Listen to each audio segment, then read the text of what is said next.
Chapter 4, The First Obstacle. Lily took a deep breath as she approached the first obstacle in her quest to find the lost cup of elixir. She had been walking for hours through the dense forest, following the directions given to her by the old witch. The path had been treacherous, and Lily had already encountered many challenges along the way. But this obstacle was different. In front of her was a massive stone wall, seemingly impossible to climb. The old witch had warned her that this would be the first of many trials, and that she would need to be clever and resourceful if she wanted to succeed. Lily surveyed the wall, looking for any signs of weakness. She noticed a small crevice in the rock, just big enough for her to wedge her fingers in. With a determined look in her eyes, she began to climb. It was slow going at first, but Lily was agile and determined.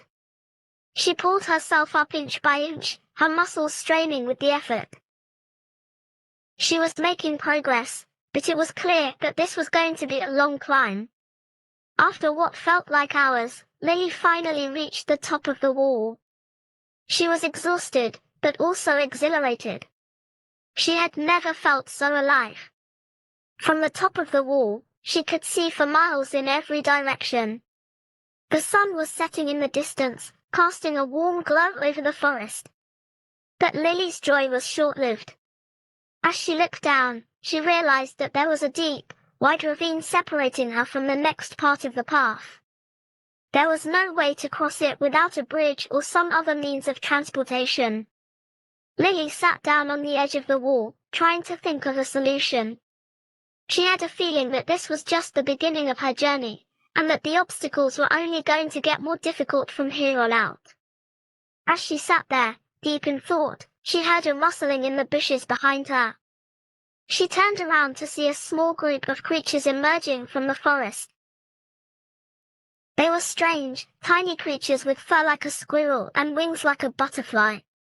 Lily watched in amazement as the creatures approached her. They seemed friendly enough, but she was wary.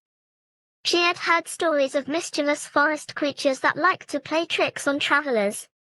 But these creatures didn't seem to have any ill intent. One of them flew up to Lily and chirped in her ear, as if trying to communicate. Lily didn't understand what it was saying, but she had a feeling that it was trying to help her. And then, to her surprise, the creature pulled out a small vial from its pouch. It was filled with a shimmering, purple liquid, the same color as the potion she had found in the hidden cave. Lily looked at the vial in amazement.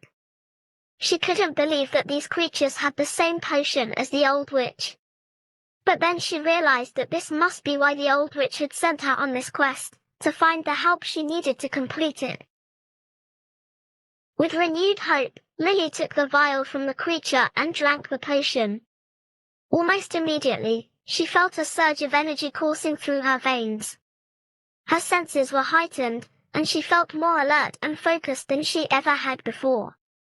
And then, to her amazement, the creatures flew over to the ravine and began to build a bridge. It was a rickety, makeshift bridge, but it was enough to get Lily across to the other side. Lily thanked the creatures and continued on her journey, feeling more confident and capable than ever before. She knew that she still had a long way to go, but for the first time, she felt like she had the tools.